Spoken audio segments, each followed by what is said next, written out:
ಬ್ರಹ್ಮಾದಿತ್ಯೋ ಬ್ರಹ್ಮವಿದ್ಯಾ ಸಂಪ್ರದಾಯಕರ್ತೃಭ್ಯೋ ವಂಶಋಷಿಭ್ಯೋ ನಮೋ ನಾಥ್ಯೋ ನಮೋ ಗುರುಭ್ಯಃ.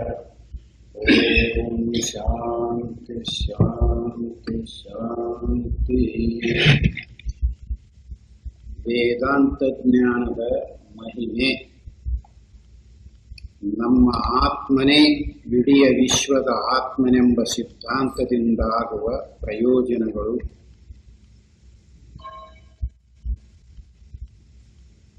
ಪರಮಾರ್ಥ ತತ್ವವನ್ನು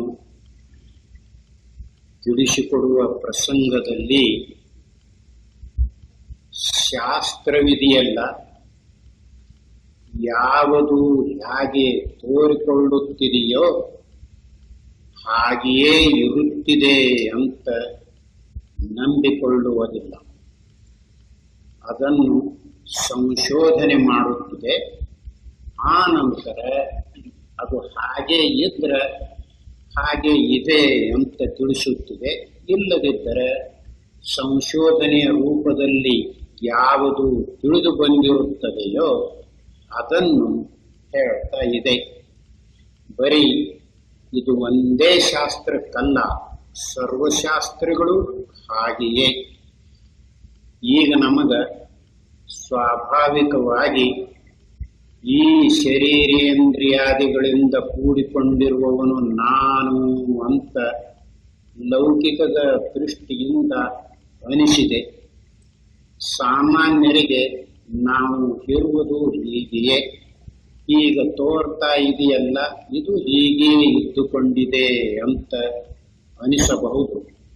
ಆದರೆ ಸಂಶೋಧನೆ ಮಾಡಿದರೆ ಯಾವುದು ನಿರ್ಣಯಕ್ಕೆ ಬರುತ್ತಿದೆಯೋ ಅದನ್ನು ಹೇಳ್ತಾ ಇದೆ. ಆದ್ದರಿಂದಲೇ ತೋರಿದಂತೆಯೇ ಇರುತ್ತಿದೆ ಎನ್ನುವ ನೇಮವೇನು ಇಲ್ಲ ಅನ್ನುವುದನ್ನು ಎಲ್ಲ ಶಾಸ್ತ್ರಗಳು ಒಪ್ಪಿಕೊಂಡಿವೆ. ಈಗ ಸ್ಕೂಲ್ನಲ್ಲಿ ಪ್ರಯೋಗ ಮಾಡಿ ತೋರಿಸ್ತಾ ಇದ್ದಾರೆ. ನಮಗ ನೀರನ್ನು ನೋಡಿದರೆ ಇದು ನೀರಂದ್ರೆ ಒಂದೇ ಒಂದು ಪದಾರ್ಥ ಅಂತ ಅನಿಸ್ತಾ ಇದೆ. ಆದರೆ ಅದರಲ್ಲಿ ಎರಡು ತರದ ವಾಯುಗಳು ಇಂತಿಷ್ಟು ಪ್ರಮಾಣದಲ್ಲಿ ಸೇರಿಕೊಂಡಿರುವುದರಿಂದ ನೀರು ತಯಾರಾಗುತ್ತಿದೆ ಅಂತ ತೋರಿಸ್ತಾ ಇದ್ದಾರೆ.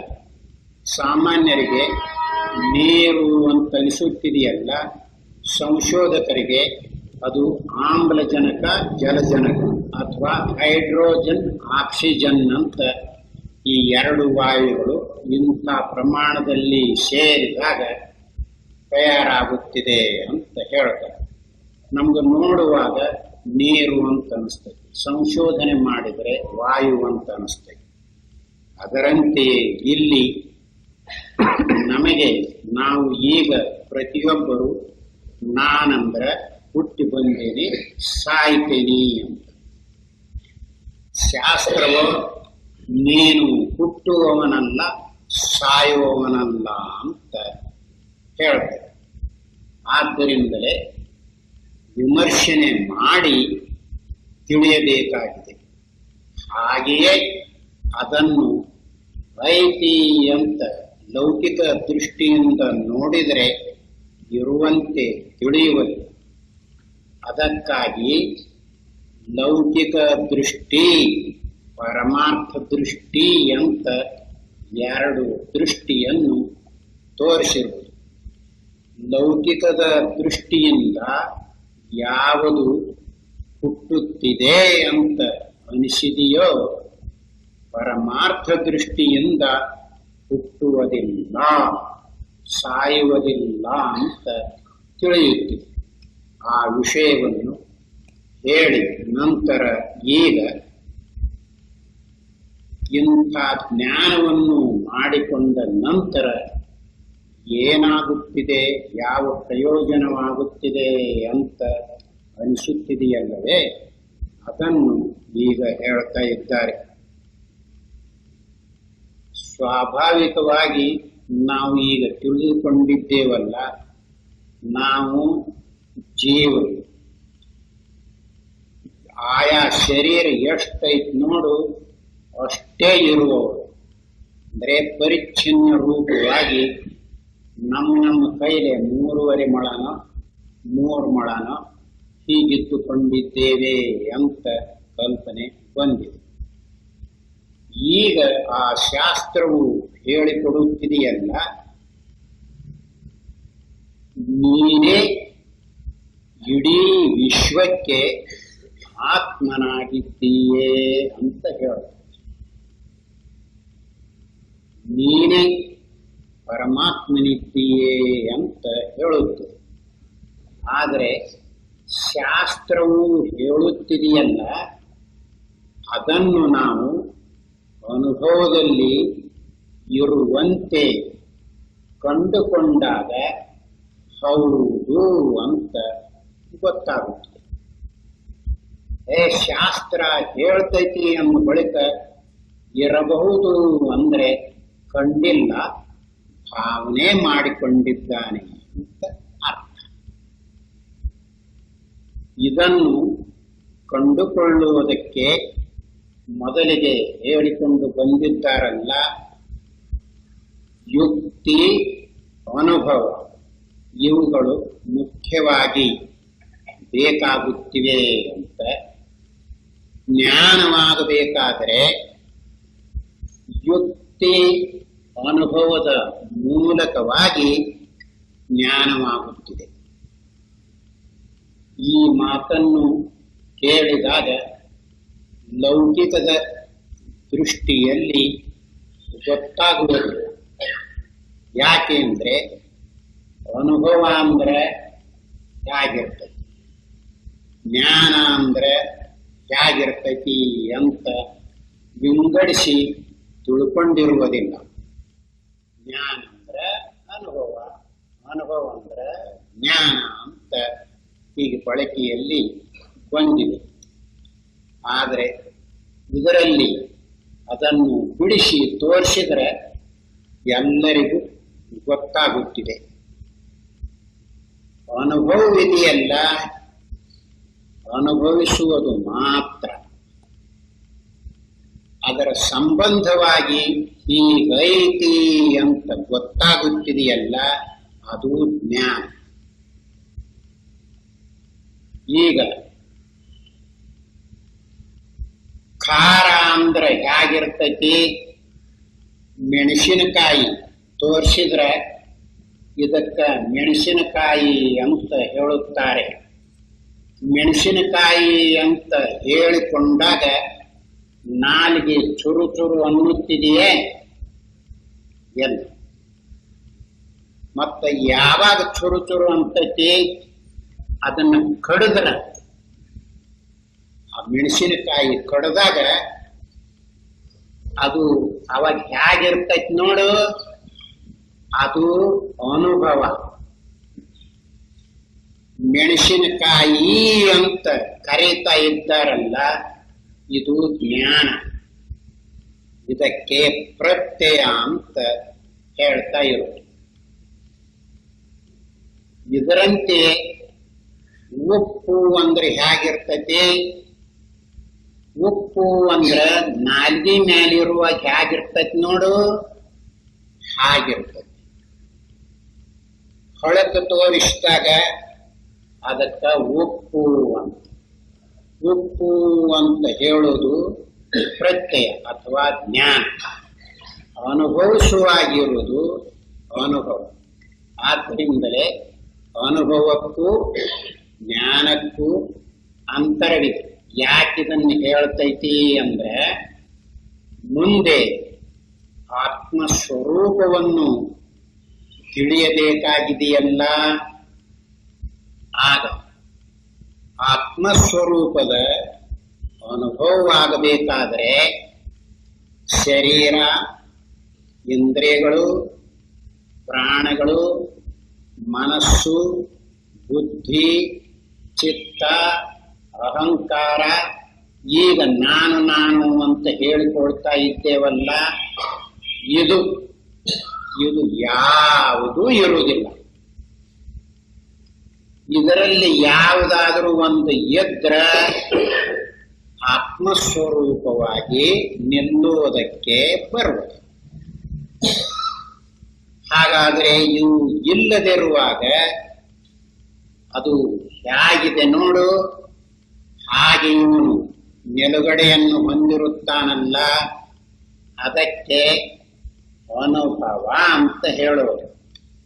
ಅದನ್ನು ಆತ್ಮಾನುಭವ, ಪರಮಾತ್ಮನ ಅನುಭವ, ಬ್ರಹ್ಮಾನುಭವ ಅಂತ ಕರೀತಾ ಇದ್ದಾರೆ. ಆಗ ಇಂದ್ರಿಯಗಳಾಗಲಿ ಮನೋಬುದ್ಧಿಗಳಾಗಲಿ ಇರುತ್ತಿದೆಯೇ? ಎಲ್ಲ. ಆ ನಂತರ ನಮ್ಮ ಅಂತಃಕರಣದಲ್ಲಿ ಒಂದು ಪ್ರತ್ಯಯ ಬರ್ತಾ ಇದೆ. ಅದನ್ನು ಜ್ಞಾನ ಅಂತ ಕರೆಯುತ್ತಾರೆ. ಆತ್ಮಜ್ಞಾನ, ಬ್ರಹ್ಮಜ್ಞಾನ ಅಂತ ಕರೀತಾ ಇದ್ದಾರೆ. ಆಗ ಅಜ್ಞಾನವಿದೆಯಲ್ಲ, ಅದು ಅಂತಃಕರಣದ ಪ್ರತ್ಯಯ ವಿಶೇಷವಾಗಿದೆ. ಇದು ಇಲ್ಲದಿರುವಾಗ ಇರುತ್ತಿದೆಯಲ್ಲ, ಅದು ಅನುಭವ ಮಾತ್ರ. ಸ್ವರೂಪ, ನಮ್ಮ ಸ್ವರೂಪ ಹೇಗಿರುತ್ತಿದೆ ನೋಡು, ಅದು. ಆಗ ಅದರಲ್ಲಿ ನಾನು ಅಂತ ಇರುವುದಿಲ್ಲ, ನೀನು ಅಂತ ಇರುವುದಿಲ್ಲ.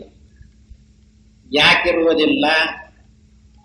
ನಾನು, ನೀನು, ಅವನು, ಇವನು, ಅದು, ಇದು ಇರಬೇಕಾದ್ರೆ ಅಂತಃಕರಣ ಇರಬೇಕು. ಬುದ್ಧಿ ಈಗೈತಲ್ಲ ಬುದ್ಧಿ, ಈ ಬುದ್ಧಿ ಇರಬೇಕು.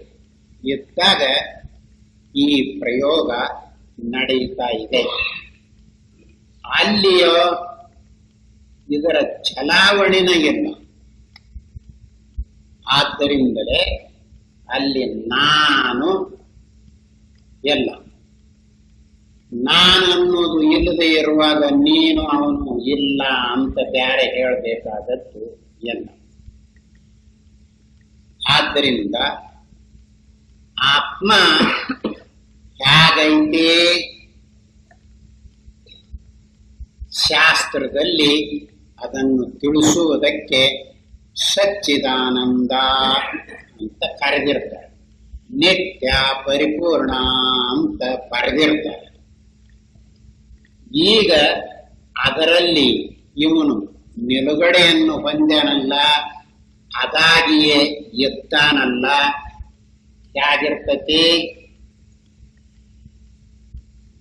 ನಿಲುಕ್ತಕ ಈ ಬುದ್ಧಿಗೆ ಹೇಗೈತಿ? ಅವಾಗ ಇದು ಎಲ್ಲ ಉಪಾಧಿ ಇಲ್ಲದೆ ಇರುವಾಗ ಹೇಗಿರ್ತೈತಿ ನೋಡು, ಹಾಗಿರ್ತೈತಿ. ಆದ್ದರಿಂದಲೇ ಅದನ್ನು ಅನುಭವ ಸ್ವರೂಪ ಅಂತ ಕರೀತಾರೆ. ಆ ನಂತರ ಆತ್ಮನ ಜ್ಞಾನವಾಯಿತು ಅನ್ನುವಾಗ ಅಂತಃಕರಣದಲ್ಲಿ ಪ್ರತ್ಯಯವು ಬರ್ತಾ ಇದೆ. ಅದನ್ನು ಆತ್ಮಜ್ಞಾನ ಆಯಿತು ಅಂತ ಹೇಳುವಾಗ ಉಪಯೋಗಿಸ್ತಾ ಇದ್ದಾರೆ. ಇದರಿಂದ ಜ್ಞಾನ ಯಾವಾಗ ಆಗುತ್ತೆ? ಮೊದಲಿಗೆ ಅನುಭವ, ನಂತರ ಅದರ ಜ್ಞಾನ. ವ್ಯವಹಾರದಲ್ಲಿಯೂ ಸಹಿತ ಹಾಗೆಯೇ ಇರುತ್ತಿದೆ. ಅದರ ವಿಂಗಡವನ್ನು ಮಾಡಿಕೊಂಡು ನೋಡಿಕೊಳ್ಳದೆ ಇರುವುದರಿಂದ ಅನುಭವ ಜ್ಞಾನ ಎರಡೂ ಕಲಬೆರಕೆಯಾಗಿರುತ್ತದೆ. ಈಗ ಖಾರ ಅಂತ ಹೇಳ್ತಕ್ಕಲ್ಲ ಜ್ಞಾನ, ಅದನ್ನು ತಿನ್ನುವಾಗಿರ್ತಕ್ಕಲ್ಲ ಅನುಭವ. ಆದ್ದರಿಂದ ಇದರಲ್ಲಿ ಒಂದು ಏನು ವಿಚಿತ್ರ ಐತಿ ಅಂದ್ರೆ ಅನುಭವ ಆಗದ ಪ್ರತ್ಯಯ ಬರುವುದಿಲ್ಲ, ಜ್ಞಾನ ಬರುವುದಿಲ್ಲ. ಇಂಥದ್ದೊಂದು ನೇಮ ಇದ್ದುಕೊಂಡಿದೆ. ಈಗ ನೀವು ತಿನ್ನದೇ ಇರುವ ಒಂದು ಹಣ್ಣನ್ನು ತಂದು ನಿಮ್ಮ ಎದುರಿನಲ್ಲಿ ಇಟ್ಟಿದೆ. ಅದು ಹೇಗಿದೆ ಅಂತ ಕೇಳಿದಾಗ ಏನ್ ಹೇಳ್ತೀರಿ? ನಾವು ಈ ತರದ ಹಣ್ಣು ತಿಂದೇ ಇಲ್ಲ, ನಮಗ್ ಗೊತ್ತಿಲ್ಲ ಅಂತ ಹೇಳ್ತೀರಿ. ಆ ನಂತರ ಅದನ್ನು ಹೆಚ್ಚಿಕೊಂಡು ತಿಂದಾಗ ಇದು ನಮ್ಮ ದೇಶದ ಅನಾನಸ್ ಐತೆಲ್ಲ ಹಾಗಿದ್ದುಕೊಂಡಿದೆ ಅಂತ ಹೇಳ್ತಾ ಇದ್ದಾನೆ. ಅಂದರೆ ಮೊದಲಿಗೆ ಅದರ ಅನುಭವ ಮಾಡಿಕೊಂಡು ನಂತರ ಹೀಗೈತಿ ಅಂತ ಜ್ಞಾನ ಮಾಡಿಕೊಳ್ತಾ ಇದ್ದಾನೆ. ಇದನ್ನು ಶಾಸ್ತ್ರದಲ್ಲಿ ಜ್ಞಾನ ಪ್ರತ್ಯಯ ಅಂತ ಕರೆಯುತ್ತಾರೆ. ಈಗ ಸುಖ ಅಂತ ಹೇಳ್ತಾ ಇದ್ದಾರಲ್ಲ, ಸುಖ ಅಂದ್ರೆ ಹೇಗಿರ್ತೈತಿ? ಸುಖ ಅಂತ ಜ್ಞಾನ ಆಗೈತಲ್ಲ, ಬಳಸ್ತೀರಲ್ಲ, ಹೇಗಿರ್ತೈತಿ? ಅದು ಆಗುವಾಗ ಹೇಗಿರ್ತೈತಿ ನೋಡು, ಹಾಗಿರ್ತೈತಿ. ಅದನ್ನ ಅನುಭವ ಅಂತ. ಅದಕ್ಕೆ ಈಗ ಬಳಸುವಾಗ ಸುಖ ಅಂತ.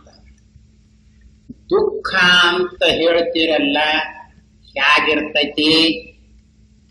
ಹುಡುಗರಿಗೆ ಕುರಾನೋ ಹುಣ್ಣೋ ಏನೋ ಆಗಿದೆ, ಅಮ್ಮ ಬಾಳ ನೋವೈತಿ ಅಂತ ಹೇಳ್ತೈತಿ ಆ ಹುಡುಗ. ನೋವು ಅಂದ್ರೆ ಹೇಗೈತಿ? ಆ ಹುಡುಗನಿಗೆ ಆಗತ್ತ ನೋಡು, ಹಾಗೈತಿ. ಬಳಸುವಾಗ ನೋವು ದುಃಖ ಅಂತ ಕರೀತಾ ಇದ್ದಾರೆ. ಇದನ್ನು ಬಳಸ್ತಾ ಇದ್ದಾರಲ್ಲ, ಇದಕ್ಕೆ ಪ್ರತ್ಯಯ ಅಥವಾ ಜ್ಞಾನ ಅಂತ ಕರೆಯುವುದು. ಅನುಭವಿಸುವಾಗಿರ್ತೈತಲ್ಲ, ಅದು ಅನುಭವ. ಆದ್ದರಿಂದಲೇ ಅನುಭವವನ್ನು ಮಾತಿನಿಂದ ಹೇಳಕ್ ಬರುವುದಿಲ್ಲ, ಅನುಭವಿಸುವುದು ಅಷ್ಟೇ. ದುಃಖ ಅಂದ್ರೆ ಹೇಗಿರ್ತೈತಿ? ಹೇಳುವುದು ದುಃಖ. ಹುಡುಗ ಹೀಗೆ ಚೊಟ ಚೊಟ ಹೊಡಿತೈತಿ, ಉರಿತೈತಿ ಅಂತ ಹೇಳ್ತಾನೆ. ಚೊಟ ಚೊಟ ಅಂದ್ರೂ ಅವನಿಗೆ ಗೊತ್ತು, ಉರಿತೈತಿ ಅಂದ್ರೂ ಅವನಿಗೆ ಗೊತ್ತು. ಆದ್ರೆ ಆ ತರದ ಹುಣ್ಣು ಮೊದಲಾದವುಗಳು ಜನರಿಗೆ ಆಗಿರುವುದರಿಂದ ಅಯ್ಯೋ ನಮಗೂ ಆಗಿತ್ತು, ಬಹಳ ನೋವಿರ್ತೈತಿ ಅಂತ ಇವರು ಅದನ್ನು ಹೇಳ್ತಾ ಇದ್ದಾರೆ.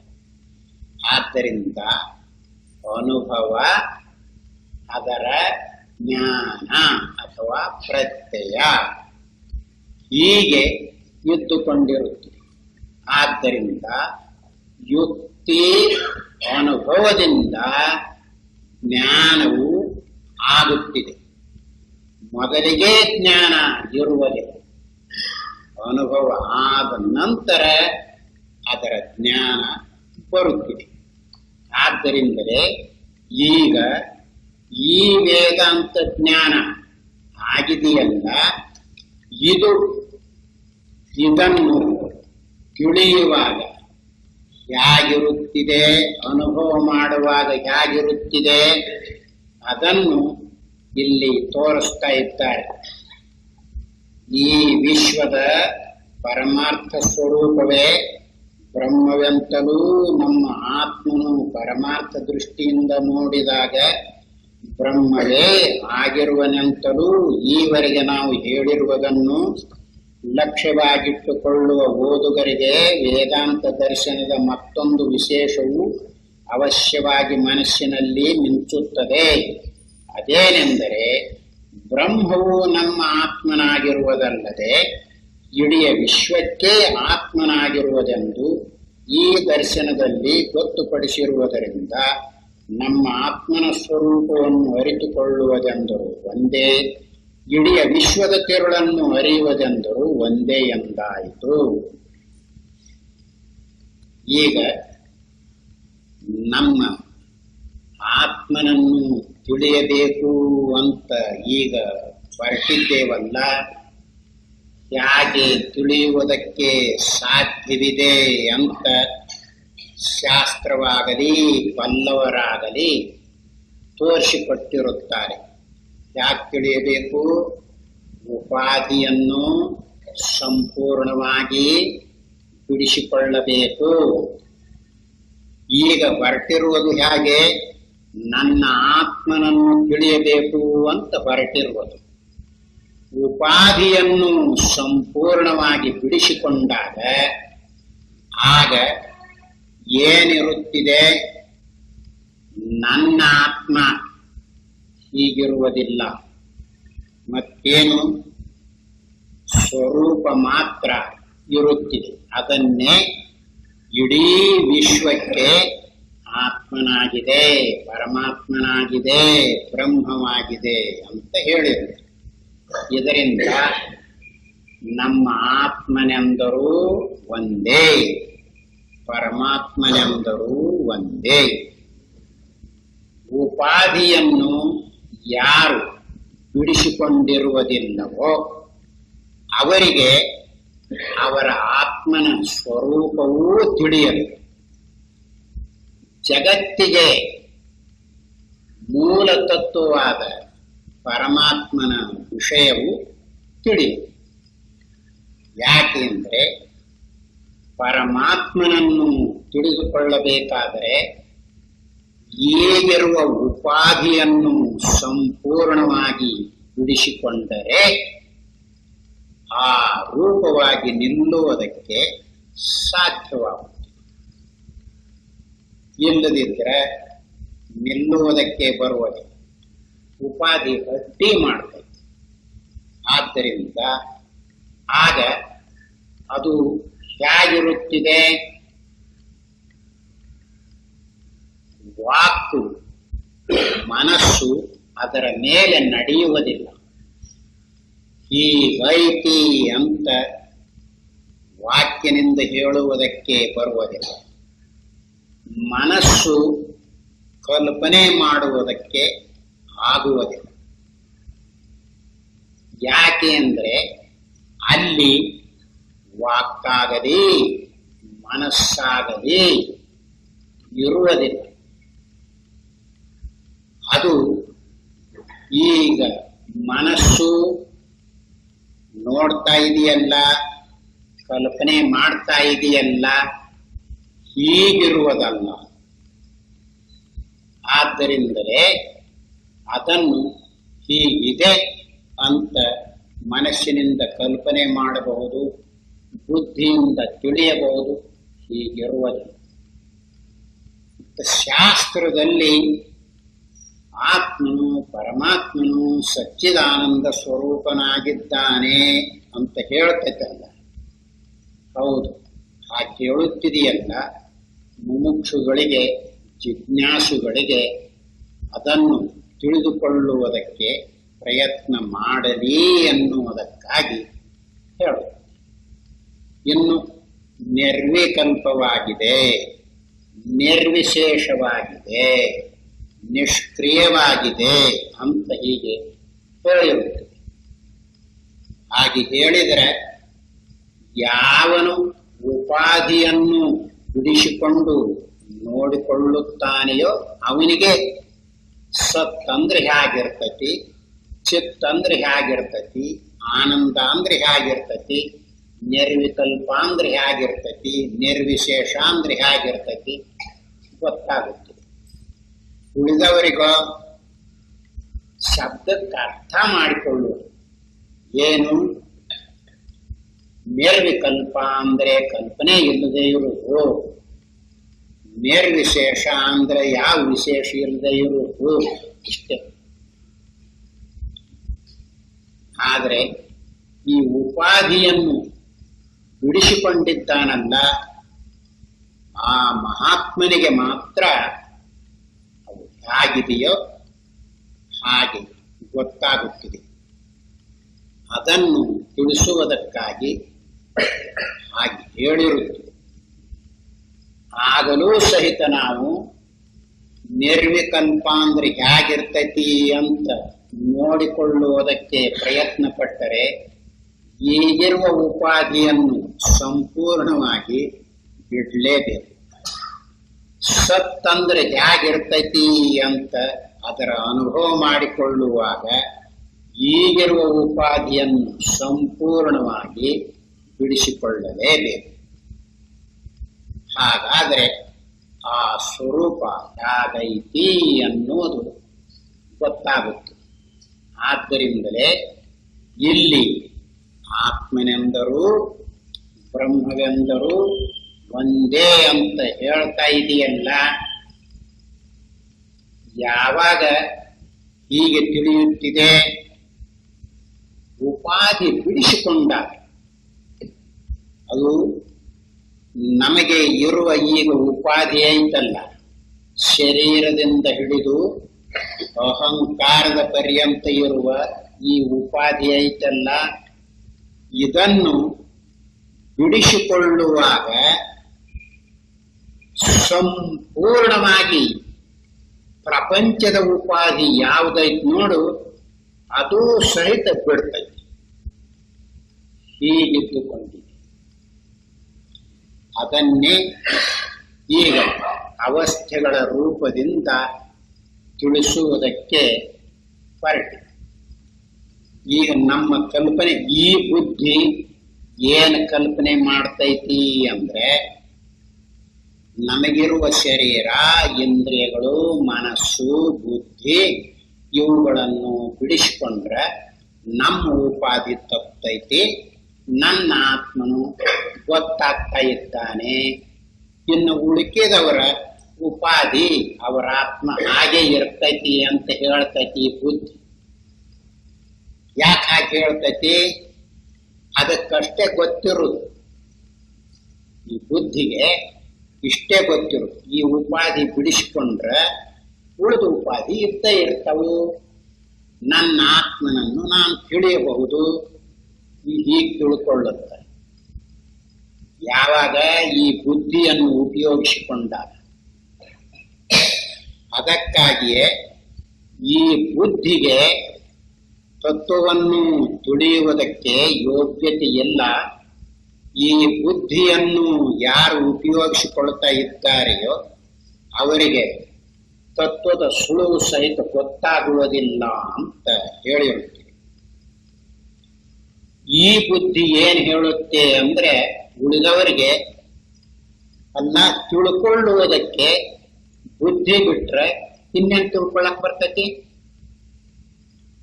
ಬುದ್ಧಿ ಬಿಟ್ರೆ ಇನ್ಯಾಕ್ ತಿಳ್ಕೊಳ್ಳಕ್ ಬರ್ತೈತಿ?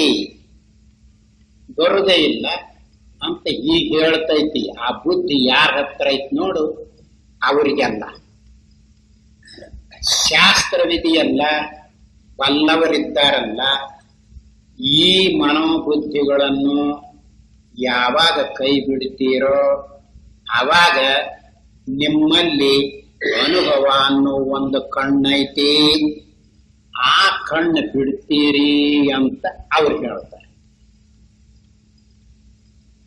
ಇವರಿಗೆ ಮನೋಬುದ್ಧಿಗಳನ್ನು ಬಿಡಾಕ ಬರ್ಬೇಕಲ್ಲ. ಇವರು ಇದರಲ್ಲಿಯೇ ನಿಂತುಕೊಂಡಿರುವುದು, ಆ ಕಣ್ಣು ಮುಚ್ಚಿಕೊಂಡಿರುವುದು. ಅನುಭವದ ಕಣ್ಣು ತೆರೆಯುವುದೇ. ಯಾಕೆ?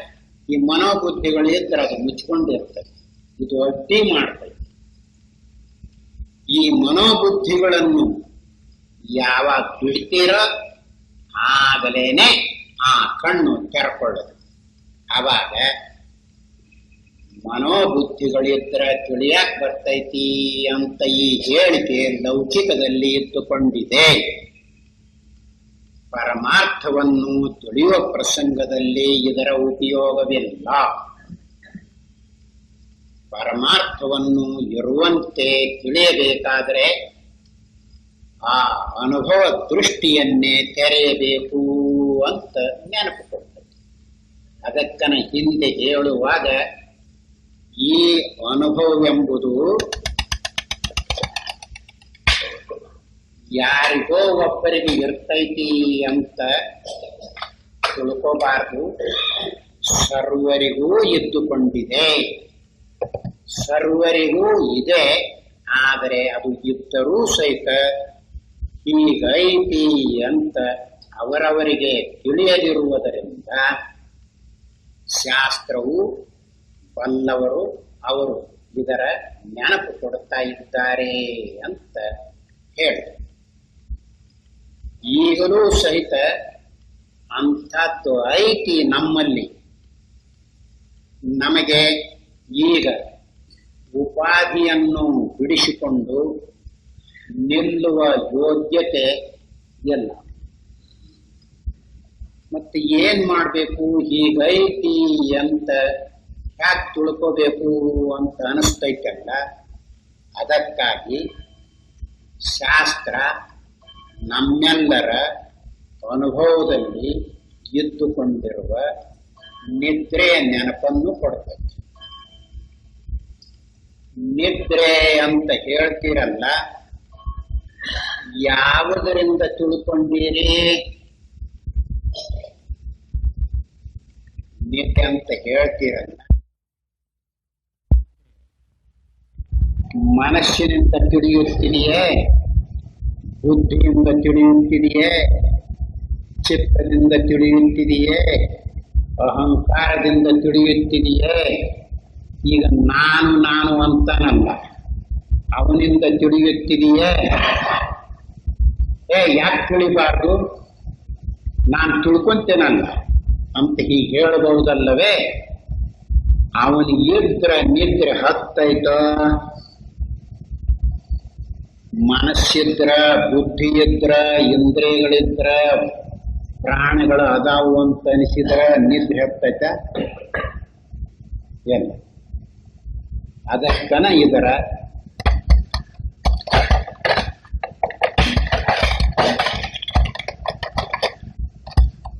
ವಿಮರ್ಶನೆ ಮಾಡುವುದು ಇದ್ದುಕೊಂಡಿದೆ. ಈಗ ಸಾಮಾನ್ಯರಿಗೆ ಹೀಗೆ ಹೇಳಿದ್ರೆ ಏನನಿಸ್ತೈತಿ ಅಂದ್ರೆ, ಅಲ್ರಿ ನಿದ್ರೆ ಹತ್ತಿದಾಗ ಪ್ರಾಣಿ ಇರ್ತೈತಲ್ಲ ಅಂತ ಅವರು ಕೇಳ್ತಾ ಇರ್ತಾರೆ.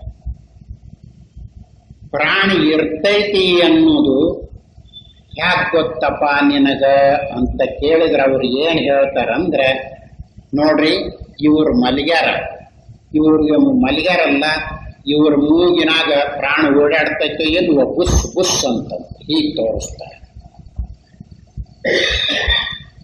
ಅದನ್ನು ಪ್ರಾಣ ಐತಿ ಅಂತ ಕಲ್ಪನೆ ಮಾಡಿಕೊಂಡು ನಾನು ಮಲಗಿದರೆ ನನಗೂ ಹೀಗೆ ಮೂಗಿನಾಗ ಓಡಾಡ್ತಿರ್ತೈತಿ ಅಂತ ಕಲ್ಪನಾ ಮಾಡಿ ಹೇಳ್ತಾರೆ. ಅದನ್ನು ನಿನ್ನ ಅನುಭವದಲ್ಲಿ ನಿನಗೆ ನಿದ್ರೆ ಹತ್ತಿದಾಗ ಪ್ರಾಣ ಇರ್ತೈತಿ ಅಂತ ಅನಿಸುತ್ತಿದೆಯೇ ಅಂತ ಕೇಳ್ತಾ ಇವರು. ಪ್ರಾಣ ಇರ್ತೈತಿ ಅಂತ ಅವನು ಹೇಳಿದರೆ ಹಾಗಾದ್ರೆ ನಿನಗೆ ನಿದ್ರೆ ಹತ್ತಿಲ್ಲ ಅಂತ ಗೊತ್ತು. ಮತ್ತ ನಿದ್ರೆ ಹತ್ತೈತಿ ಅಂದ್ರೆ ಪ್ರಾಣ ಓಡಾಡ್ತೈತಿ ಅನ್ನೋದು ಅವ್ರಿಗೇನು ಗೊತ್ತಿರುವುದಿಲ್ಲ. ಎರಡನೇದವರ ನಿದ್ರೆ ನೋಡಿ ಹೇಳ್ತಾ ಇರೋದು ಹೀಗಿದೆ.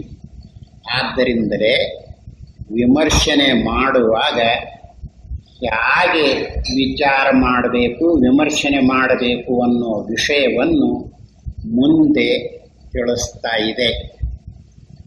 ಈಗ ನಾವು ನಮ್ಮ ಆತ್ಮನನ್ನು ತಿಳಿದುಕೊಳ್ಳುವುದಕ್ಕೆ ಪ್ರಯತ್ನ ಪಟ್ಟಾಗ ಉಪಾಧಿಯನ್ನು ಬಿಡಿಸಿಕೊಂಡಿರುವುದರಿಂದ ಆಗ ನಾವೇ ವಿಶ್ವಾತ್ಮನಾಗಿರುತ್ತೇವೆ, ಪರಮಾತ್ಮನಾಗಿರುತ್ತೇವೆ, ಬ್ರಹ್ಮಸ್ವರೂಪರಾಗಿರುತ್ತೇವೆ. ಆಗ ನಿರ್ವಿಕಲ್ಪ ರೂಪವಾದ ಸ್ವರೂಪವಾಗಿ ಇದ್ದುಕೊಂಡಿರುತ್ತೇವೆ. ಅದನ್ನು ಆಗಿರುವ ಸ್ಥಿತಿ ಯಾವುದಿದೆಯೋ ಅದನ್ನು ಅವರವರಿಗೆ ಮನಸ್ಸಿಗೆ ನಿಲುಕುವುದಿಲ್ಲ, ವಾಕ್ಯಗೆ ನಿಲುಕುವುದಿಲ್ಲ ಅನ್ನೋದು ಗೊತ್ತಾಗುತ್ತಿದೆ.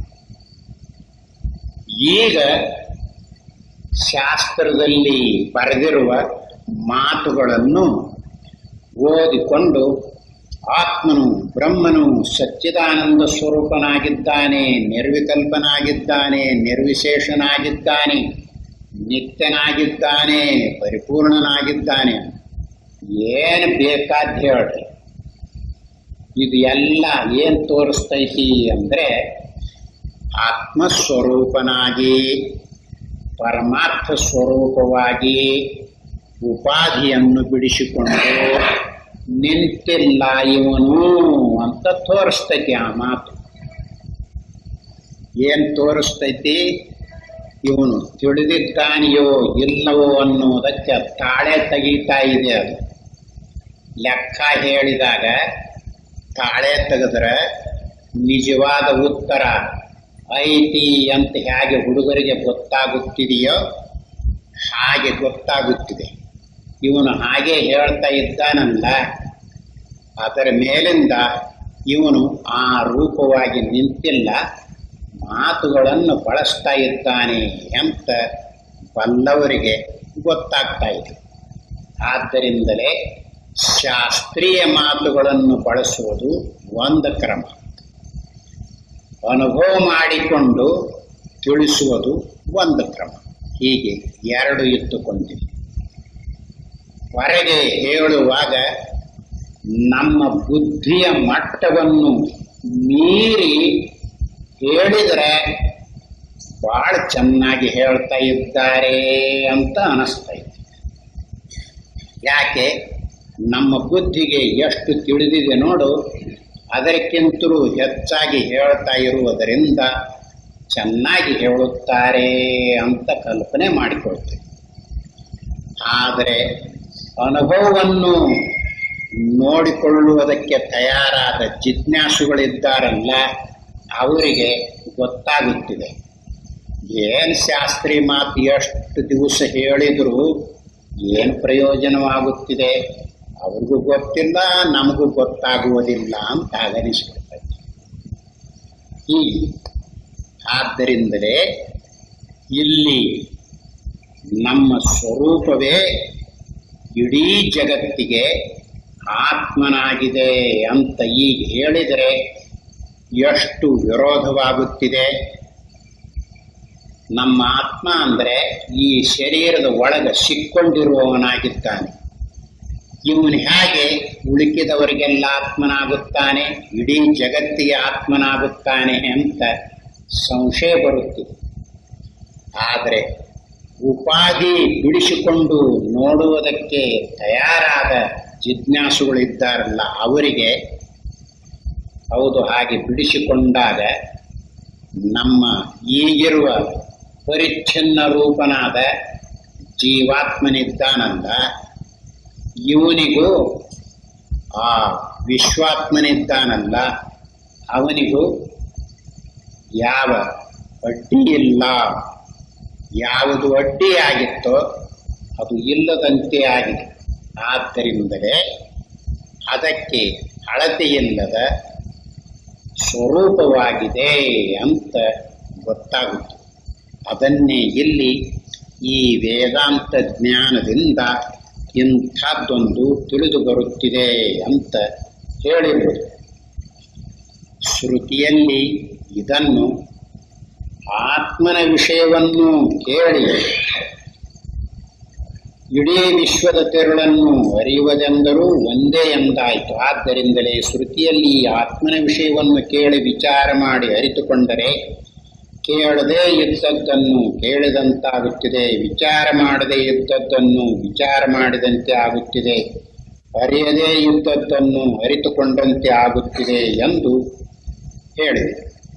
ಉಪನಿಷತ್ತಿನಲ್ಲಿ ಏಕವಿಜ್ಞಾನೇನ ಸರ್ವವಿಜ್ಞಾತಂ ಅಂತ ಬಂದಿರುತ್ತಿದೆಯಲ್ಲ, ಅದೇ ಒಂದನ್ನು ತಿಳಿದುಕೊಂಡರೆ ಎಲ್ಲ ತಿಳ್ಕೊಂಡಂತೆ ಆಗ್ತದೆ. ಕೇಳದೇ ಇದ್ದದ್ದನ್ನು ಕೇಳಿದಂತೆ, ಮನನ ಮಾಡದೇ ಇದ್ದದ್ದನ್ನು ಮನನ ಮಾಡಿದಂತೆ, ಅರಿಯದೇ ಇದ್ದದ್ದನ್ನು ಅರಿತಂತೆ, ಅಂದರೆ ಎಲ್ಲ ಮುಗದೆ ಹೋಗುತ್ತೆ ಅಂತ ಅದರ ಅಭಿಪ್ರಾಯ. ತಮ್ಮ ಆತ್ಮಸ್ವರೂಪವನ್ನು ತಿಳಿದುಕೊಂಡಾಗ ಇದನ್ನು ಕೇಳಿದಾಗ ಏನನಿಸ್ತೈತಿ ಅಂದರೆ, ಹೊಸಬರಿಗೆ ಅಲ್ರಿ ಯಾವುದರ ಒಂದನ್ನು ಅರ್ಥರ ಎಲ್ಲ ಅರ್ಥಂಗಾಗತ್ತ. ಈಗ ಕಂಬ ಅರ್ಥರ ಎಲ್ಲ ಅರ್ಥಂತೆ ಆಗುತ್ತಿದೆಯೇ? ಹೀಗೆ ಅನಿಸ್ತೈತಿ.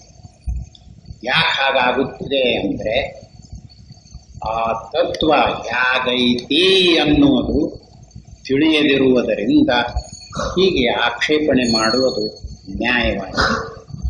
ಶ್ರುತಿಯಲ್ಲಿ ಇವುಗಳನ್ನು ತಿಳಿಸಿಕೊಡುವುದಕ್ಕಾಗಿ ಮಣ್ಣು, ಕಬ್ಬಿಣ, ಬಂಗಾರ ಇಂಥ ದೃಷ್ಟಾಂತವನ್ನು ತೋರಿಸಿರುತ್ತದೆ. ಅವು ಏನು ಅಂದರೆ, ಮಣ್ಣನ್ನು ಅರಿತುಕೊಂಡಾಗ ಮಣ್ಣಿನಿಂದ ಆಗಿರುವ ಸಾಮಗ್ರಿ ಎಷ್ಟಿದೆಯೋ, ಪದಾರ್ಥಗಳು ಎಷ್ಟಿದೆಯೋ ಅದು ಎಲ್ಲ ಮಣ್ಣಿನಿಂದಲೇ ಆಗಿದೆ ಅಂತ ಗೊತ್ತಾಗುತ್ತೆ. ಆಭರಣಗಳು ಬೇಕಾದ ರೂಪದಲ್ಲಿದ್ದರೂ ಬಂಗಾರ ಗೊತ್ತಾಯಿತು ಅಂದರೆ ಬಂಗಾರವನ್ನು ಬಿಟ್ಟು ಯಾವ ರೂಪವೂ ಬೇರೆಯಾಗಿಲ್ಲ ಅಂತ ತಿಳಿತಾ ಇದೆ. ಅದರಂತೆಯೇ ಇಲ್ಲಿ ತನ್ನ ಆತ್ಮಸ್ವರೂಪವನ್ನು ತಿಳಿದುಕೊಂಡಾಗ ಯಾವುದನ್ನು ತಿಳಿಯುವುದು ಉಳಿಯುವುದಿಲ್ಲ ಅಂತ ಗೊತ್ತಾಗುತ್ತೆ. ಯಾಕೆ ಅದನ್ನು ತಿಳ್ಕೊಂಡಾಗ ಉಳಿದದ್ದು ಯಾಕೆ ಉಳಿಯುವುದಿಲ್ಲ ಮುಂದೆ ತೋರಿಸ್ತಾ ಇದ್ದಾರೆ. ನಮ್ಮ ಆತ್ಮಸ್ವರೂಪವನ್ನು ಬಿಟ್ಟು ಯಾವುದೊಂದು ಸ್ವತಂತ್ರವಾಗಿ ಇರುವ ಯೋಗ್ಯತೆಯಿಂದ ಕೂಡಿಲ್ಲ. ಆಭರಣಗಳು ಬೇಕಾದಷ್ಟು ಇದ್ದುಕೊಂಡಿವೆ. ಬಳಿ, ವಂಕಿ, ಸರಿಗೆ, ಒಡ್ಯಾಣ ಅಂತ ಏನೇನೋ ಅದಾವಲ್ಲ. ಬಂಗಾರ, ನಮ್ಮ ಬಂಗಾರ ತಕ್ಕೊಂತೀವಿ, ನಿಮ್ಮ ಬಳಿ, ಸರಿಗೆ, ಒಡ್ಯಾಣ ತೋರಿಸ ಇರ್ಬೇಕಲ್ಲ. ಯಾಕಿರುವುದಿಲ್ಲ? ಆ ರೂಪದಲ್ಲಿ ಇರುವುದು ಬಂಗಾರ. ಆದ್ದರಿಂದಲೇ ಬಂಗಾರವನ್ನು ಬಿಟ್ಟು ಆಭರಣವು ತಾನೇ ಇರುವುದಕ್ಕೆ ಬಂದಿದೆ, ಬರುವುದಿಲ್ಲ.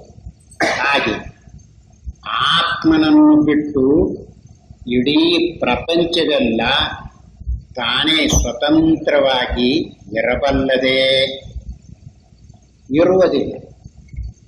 ಈಗ ಇಲ್ಲಿ ಏನನಿಸ್ತೈತಿ ಅಂದರೆ, ದೃಷ್ಟಾಂತವಿದೆ ನೋಡು.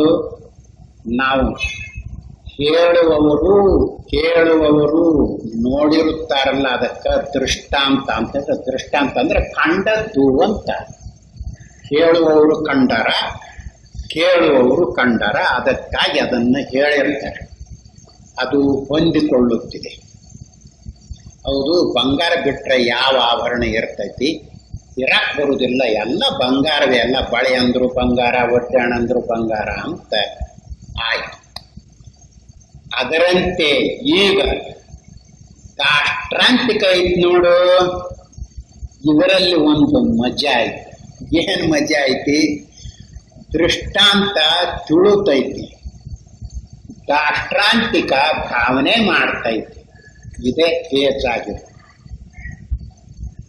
ನಮ್ಮ ಆತ್ಮಸ್ವರೂಪವನ್ನು ತಿಳ್ಕೊಂಡಾಗ ರಾಷ್ಟ್ರಾಂತಿಕ ಆಗ್ತೈತಿ. ಈಗ ನಾವು ಆ ದೃಷ್ಟಾಂತದ ಬಲದಿಂದ ಆತ್ಮನನ್ನು ಬಿಟ್ಟು ಬೇರೆ ಯಾವುದು ಇರುವುದಿಲ್ಲ ಅಂತ ಭಾವನೆ ಮಾಡಿಕೊಂಡ್ರೆ ಕೇಳೋದಿಲ್ಲ. ಈ ಬುದ್ಧಿ ಐತಿ ನೋಡು, ನಡಕ್ ಬಂದು ಸೇರಿಕೊಳ್ಳುತ್ತ.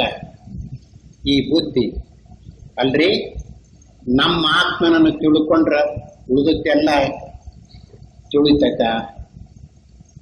ನಮ್ಮನ್ನು ಬಿಟ್ರ ಇದೆಲ್ಲ ಇರುವುದಿಲ್ವೇ? ಅದ್ ಹೆಂಗಿರುವುದಿಲ್ಲ? ಹೀಗೆ ಕೇಳ್ತೈತಿ. ಯಾವುದು? ಬುದ್ಧಿ.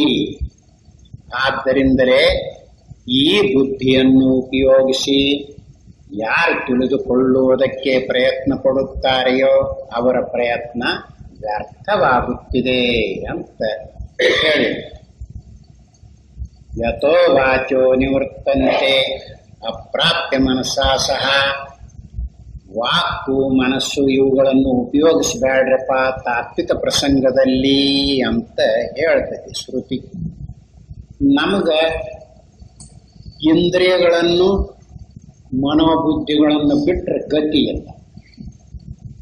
5 ಜ್ಞಾನೇಂದ್ರಿಯಗಳು, ಅಂತಃಕರಣ ಇವುಗಳನ್ನು ಬಿಟ್ಟರೆ ಇನ್ಯಾವುದರಿಂದ ತಿಳಿಯಾಕ ಬರ್ತೈತಿ? ಹೀಗನ್ಸಿದೆ.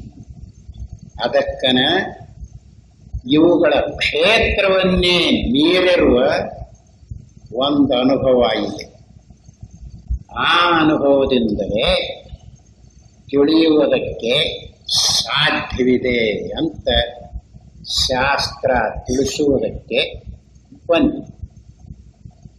ಅದಕ್ಕಾಗಿ ಅನುಭವ ಅನ್ನುವ ಮಾತೇನೈತಿ ನೋಡು, ಈಗ ಲೋಕದಲ್ಲಿ ಕಂಡಿಲ್ಲ. ಗೊತ್ತಾಗಿರೋದು 5 ಜ್ಞಾನೇಂದ್ರಿಯಗಳು, ಮನಸ್ಸು, ಬುದ್ಧಿ, ಚಿತ್ತ, ಅಹಂಕಾರ. ಇಷ್ಟೇ ಗೊತ್ತಾಗಿರೋದು. ಇವುಗಳನ್ನೇ ಉಪಯೋಗಿಸಿ ಅಭ್ಯಾಸವಾಗಿರುವುದರಿಂದ ಅದು ಏನು ಅನುಭವ ಅಂತ ಹೇಳ್ತಾರಲ್ಲ, ಏನದು ಅನುಭವ ಅಂತ ಹೇಳುವುದು?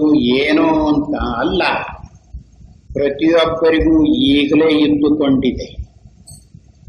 ಈ ಮನೋಬುದ್ಧಿಗಳನ್ನು ಬಿಡ್ರಿ, ಆ ಅನುಭವದ ಕಣ್ಣು ಬಿಡ್ರಿ, ಗೊತ್ತಾಗುತ್ತೆ.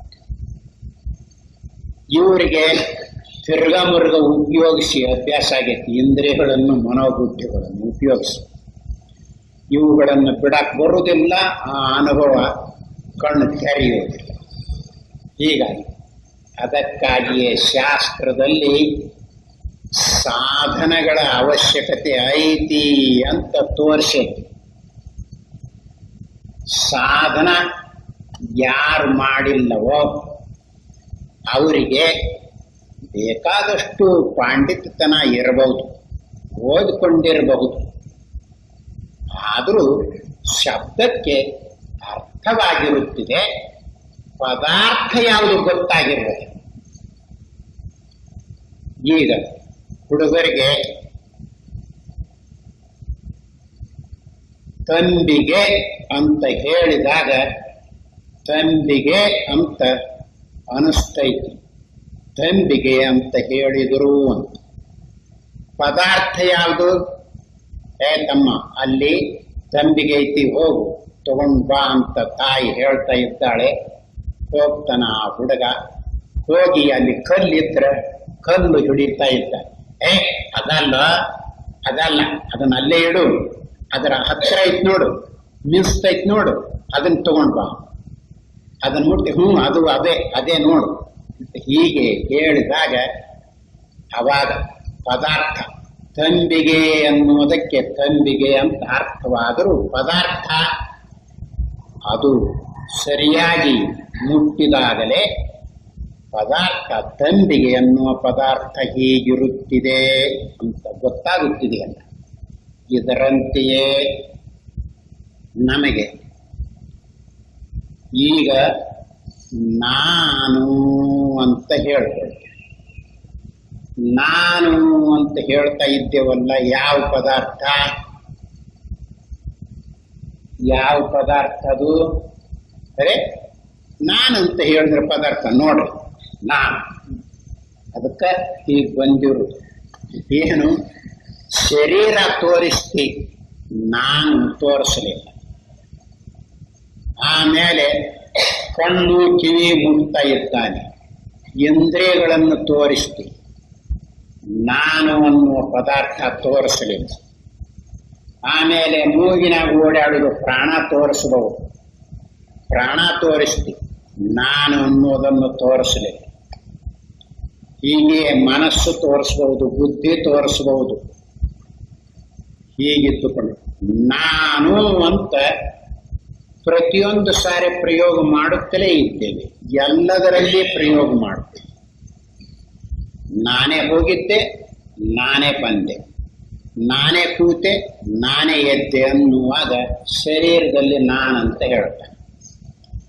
ನಾನೇ ನೋಡಿದೆ, ನಾನೇ ಕೇಳಿದೆ, ನಾನೇ ಮೂಸ್ತೆ, ನಾನೇ ಮುಟ್ಟಿದೆ ಅಂದ್ರೆ ಇಂದ್ರಿಯಗಳಲ್ಲಿ ನಾನು ಅಂತ ಹೇಳ್ತಾನೆ. ನಾನು ಜೀವಂತವಾಗಿರಬೇಕು, ನಾನು ಇನ್ನೂ ಮಾಡತಕ್ಕ ಕಾರ್ಯ ಬಹಳ ಐತಿ ಅನ್ನುವಾಗ ಪ್ರಾಣ ಹೇಳ. ನಾನೇ ಸಂಕಲ್ಪ ಮಾಡಿದೆ, ನಾನೇ ಗೇಣಿಕೆ ಹಾಕಿದೆ, ನಾನೇ ಆಲೋಚನೆ ಮಾಡಿದೆ ಅನ್ನುವಾಗ ಮನಸ್ಸನ್ನು ಹೇಳ್ದೆ. ನಾನೇ ನಿಶ್ಚಯ ಮಾಡಿದೆ, ನಾನೇ ಇದನ್ನು ಕಂಡು ಹಿಡಿದವನು ಅನ್ನುವಾಗ ಬುದ್ಧಿ ಹೇಳ್ದೆ. ನಾನೇ ಇದನ್ನು ನೆನಪು ಮಾಡಿದೆ, ನಾನೇ ಇದನ್ನು ಚಿಂತನೆ ಮಾಡಿದೆ ಅನ್ನುವಾಗ ಚಿತ್ತ ಹೇಳ್ದೆ. ನಾನಂದ್ರೆ ಯಾರಂತ ತಿಳ್ಕೊಂಡಿರಿ ಅನ್ನುವಾಗ ಅಹಂಕಾರ ತೋರಿಸ್ತಾನೆ. ಹೀಗೆ ತೋರಿಸಿದ. ನಾನು ಅನ್ನೋದು ತೋರಿಸೋ ಅಂತ ಕೇಳ್ತಾ ಇದ್ದೆ. ನಾನನ್ನುವ ಪದಾರ್ಥ ಯಾವುದು? ಆದ್ದರಿಂದಲೇ ಜನರಿಗೆ ಏನು ಕಟ್ಟಿ ಹಾಕೈತಿ? ಉಪಾಧಿ. ಶರೀರದಿಂದ ಹಿಡಿದು ಅಹಂಕಾರದ ಪರ್ಯಂತ ಇರುವ ಈ ಉಪಾಧಿ ಕಟ್ಟಿ ಹಾಕಿ, ಇದರಿಂದ ನಾನು ಅಂತ ಬಳಸ್ತಾ ಇರುವುದೇ. ಅಷ್ಟೇ ಅಲ್ಲ, ಇವನು ಬಳಕೆ ನಾನು ವಯಸ್ಸಿನಾಗಿದ್ದಾಗ ಹೇಗಿದ್ದೆ, ಈಗ ಮುದುಕಾಗೇನೆ ಏನು ಮಾಡುವುದು ಅಂತ. ಹಂಗಾರೆ ಯಾರು ವಯಸ್ಸಿನಾಗಿದ್ದವರು ನಾನು, ಮುದುಕನಾಗಿರುವವನು ನಾನು. ಹೀಗೆ ಹೇಳ್ತಾನೆ. ಅಂದ್ರೆ ಏನು ಹೇಳ್ದ? ಶರೀರ ಹೇಳ್ದ. ವಯಸ್ಸಾಗಿರುವುದು ಶರೀರ, ಮುದುಕಾಗಿರುವುದು ಶರೀರ. ಹೀಗಿರುವುದರಿಂದ ನಮ್ಮ ಸ್ವರೂಪವನ್ನು ತಿಳ್ಕೊಂಡಿದ್ದೇವೆಯೇ ಎಲ್ಲ. ಅದನ್ನು ತಿಳಿದೇ ಇರುವಾಗ ಇದು ಎಲ್ಲ ಬೆನ್ನು ಹತ್ತೈತಿ. ಏನು? ಹುಟ್ಟಿ ಬಂದೇನಿ, ಸಾಯ್ತೇನೆ. ಹೀಗೆ ಹೇಳೋದು ಯಾವುದು? ಬುದ್ಧಿ. ಬುದ್ಧಿವಂತರದಾರ ನೋಡು, ಬುದ್ಧಿವಂತರೆಲ್ಲ ಹೀಗೆ ತಿಳ್ಕೊಂಡಿರೋದು. ಯಾಕೆ? ಬುದ್ಧಿನ ಅವರಾಗ್ಯಾರ. ಬುದ್ಧಿನ ಅವರಾಗಿರುವುದರಿಂದ ಹುಟ್ಟಿ ಬಂದೇನೆ ಸಾಯ್ತ. ಅಲ್ರಿ ಇದು ಸುಳ್ಳ? ಹುಟ್ಟಿ ಬಂದೇವಿ ಸಾಯ್ತೇವ ಇಲ್ವೋ? ಹೌದು. ಅದಕ್ಕೆ ನೀವು ಬುದ್ಧಿವಂತರಾಗಿರುವುದು ಅಂತ ಶಾಸ್ತ್ರ ಹೇಳ್ತೇವೆ. ಅದಕ್ಕೆ ಈ ಬುದ್ಧಿ ಎಲ್ಲಿ ತನಕ ಬಿಡುವುದಿಲ್ಲವೋ ಅಲ್ಲಿವರೆಗೂ ನೀವು ಅನಾತ್ಮದಲ್ಲಿ ಬುದ್ಧಿವಂತರಾಗಿರುತ್ತೀರಿ. ಆತ್ಮಸ್ವರೂಪದ ಪ್ರಸಂಗದಲ್ಲಿ ಅಜ್ಞಾನಿಗಳಾಗಿರುತ್ತೀರಿ. ಅದು ಸಂಶೋಧನೆ ಮಾಡಿ ನೋಡಿಕೊಳ್ಳುವುದಕ್ಕೆ ಬರಬೇಕಾಗಿದೆ. ಆದ್ದರಿಂದಲೇ ಮಾತುಗಳನ್ನು ಬಳಸಿದರೂ ಪದಾರ್ಥ ಯಾವುದು ಅಂತ ಗೊತ್ತಾಗಬೇಕು.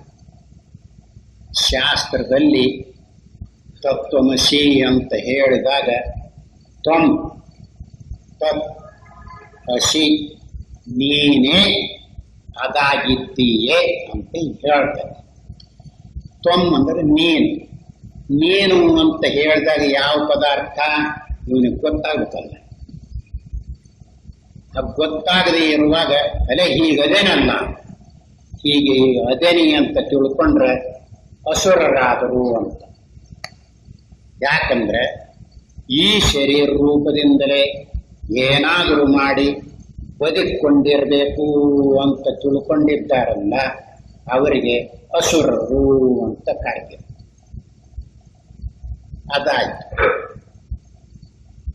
ಪದಾರ್ಥ ಯಾವುದು ಅಂತ ಗೊತ್ತಾಗಬೇಕು, ವಸ್ತು ಯಾವುದು ಅಂತ ಗೊತ್ತಾಗಬೇಕು. ಹಾಗಾದ್ರೆ ಪ್ರಯೋಜನ ಆಗ್ತಾ ಇದೆ. ಯಾವುದು ಗೊತ್ತಾಗದೇ ಇದ್ರೆ ಶಾಸ್ತ್ರದಲ್ಲಿ ತತ್ವಮಸಿ ಅಂತ ಹೇಳಿದಾಗ ನೀನೇ ಅದಾಗಿದ್ದೀಯೇ ಅಂತ ಅರ್ಥವಾಗುತ್ತೆ. ನೀನೇ ಅದಾಗಿದ್ದೀ ಅಂದ್ರೆ ಏನಾಗಿದೆ, ಏನಾಗ್ಯಾನ ಅವ್ರಿಗೆ ಗೊತ್ತು. ಶರೀರ ಆದವ್ರು ಕೆಲವರು, ಪ್ರಾಣ ಆದವ್ರು ಕೆಲವರು, ಇಂದ್ರಿಯಗಳಾದವ್ರು ಕೆಲವರು, ಇನ್ನೂ ಅದಾರ. ಶಾಸ್ತ್ರ ಹೇಳ್ತತೆ ಅಲ್ಲಿ ಇನ್ನೂ ತನ್ನನ್ನು ಬಿಟ್ಟು ಬೇರೆದರಲ್ಲಿ ಪ್ರೀತಿ ಇಟ್ಟಿರ್ತೈತಿ ನೋಡು, ಅದು ಸಹಿತ ಇವರ ಆಗಿರ್ತಾರೆ. ಅಲ್ರಿ ಬೇರೆ ಹೆಂಗ ಆಗ್ತಾರ, ಆಗ್ತಾರ. ತನಗೆ ಬೇಕಾದ ವಸ್ತು ಬಿಟ್ಟು ಆದ್ರೆ ಸತ್ತು ಅಂದ್ರೆ ಇದ್ದೇನ್ ಪ್ರಯೋಜನ ಅಂತ ಇವರು ಸಾಯ್ತಾರೆ. ಅವಾಗ ಏನಾದ್ರು ಹೀಗೆಲ್ಲ ಇದ್ದುಕೊಂಡು ನಾವು ಹುಡುಗರಾಗಿರುವಾಗ ಆಟ ಆಡ್ತಾ ಇದ್ರು. ಆಟ ಆಡುವಾಗ ಒಬ್ಬನು ಬರ್ತಾ ಇದ್ದಾನೆ, ನಿನ್ನ ಪ್ರಾಣ ನಿನ್ನ ಜೀವ ಎಲ್ಲೈತಿ ಅಂದ್ರೆ 7 ಸಮುದ್ರದ ಆಚೆ ಕಡೆಗೆ ಒಂದು ಮಾವಿನ ಮರ ಐತಿ. ಆ ಮಾವಿನ ಮರದಲ್ಲಿ ಒಂದು ರಂಧ್ರ ಐತಿ. ಆ ರಂಧ್ರದಲ್ಲಿ ಒಂದು ಗಿಣಿ ಐತಿ. ಆ ಗಿಣಿಯಲ್ಲಿ ನನ್ನ ಜೀವ ಐತಿ ಅಂತ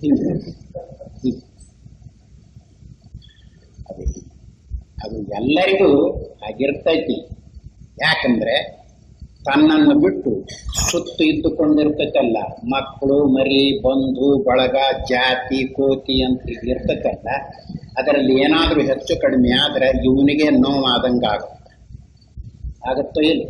ಮತ್ತೇನಾಗ್ಯಾನ ಹೀಗಿದ್ದುಕೊಂಡು ಅದಕ್ಕಾಗಿಯೇ ತನ್ನ ಸ್ವರೂಪ ಯಾವುದು ಅಂತ ಪ್ರಸಂಗ ಬಂದಾಗ ಅದರಲ್ಲಿ ಇವನಿಗೆ ನಿಲ್ಲುವುದಕ್ಕೆ ಹೊಂದಿರಬೇಕು.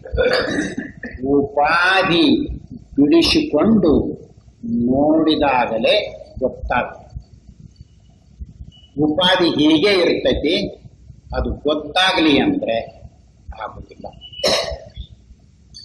ಯಾರಿಗೂ ತಿಳಿಯುವುದಿಲ್ಲ, ಹೀಗೆ ಇದೆ. ಅದಕ್ಕನ ಯಾರು ಸಾಧನವನ್ನು ಮಾಡಿ ಈ ಉಪಾಧಿಯನ್ನು ಸಂಪೂರ್ಣವಾಗಿ ಬಿಡಿಸಿಕೊಳ್ಳುವ ಯೋಗ್ಯತೆಯಿಂದ ಕೂಡಿಕೊಂಡಿದ್ದಾರೆಯೋ ಅವರಿಗೆ ತಮ್ಮ ಸ್ವರೂಪ ಹೇಗಿದೆ ಅಂತ ತಿಳಿದುಕೊಳ್ಳುವುದಕ್ಕೆ ಸಾಧ್ಯವಾಗುತ್ತಿದೆ ಅಂತ ತೋರಿಸಿರುವುದು.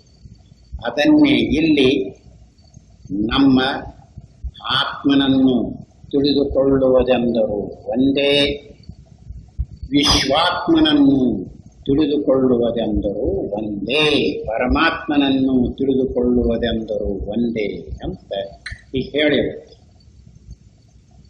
ಅದು ಹೀಗೆ ಹೇಳಿದರೂ ಸಹಿತ ಆಗ ನಮ್ಮ ಆತ್ಮನನ್ನು ತಿಳಿದುಕೊಳ್ಳುವುದೆಂದರೂ ಒಂದೇ, ಪರಮಾತ್ಮನನ್ನು ತಿಳಿದುಕೊಳ್ಳುವುದೆಂದರೂ ಒಂದೇ ಅಂತ ಹೇಳ್ತೈತಲ್ಲ. ಜಿಜ್ಞಾಸುಗಳಿಗಾಗಿ ಈ ಮಾತು ಹೇಳ್ತಾ ಇರುವುದು ಇಲ್ಲಿ. ಅವನು ಆ ರೂಪದಲ್ಲಿ ಉಪಾಧಿ ಬಿಡಿಸಿಕೊಂಡು ನಿಂತಿರ್ತಾನಲ್ಲ, ಅವನಿಗೆ ನನ್ನ ಆತ್ಮನೇ ಪರಮಾತ್ಮ ನೋಡು ಅಂತ ಹಾಗನಿಸ್ತು ಅಂದ್ರೆ ಅವನು ತಿಳಿದಿಲ್ಲ ಅಂತ. ಯಾಕೆ? ಅದರಲ್ಲಿ ನನ್ನ ಆತ್ಮ ಪರಮಾತ್ಮ ಅಂತ ಇರ್ತೈತ, ಹಾಗಿರುವುದಿಲ್ಲ. ಅಷ್ಟೇ ಅಲ್ಲ, ಆತ್ಮ ಅಂದ್ರೆ ಸ್ವರೂಪ. ಯಾವುದಕ್ಕೆ ಸ್ವರೂಪ? ಏನಿರ್ತೈತಿ ಅವಾಗ ಯಾವುದಕ್ಕಾದ್ರೂ ಸ್ವರೂಪ ಆಗುವುದಕ್ಕೆ ಇರುವುದಿಲ್ಲ.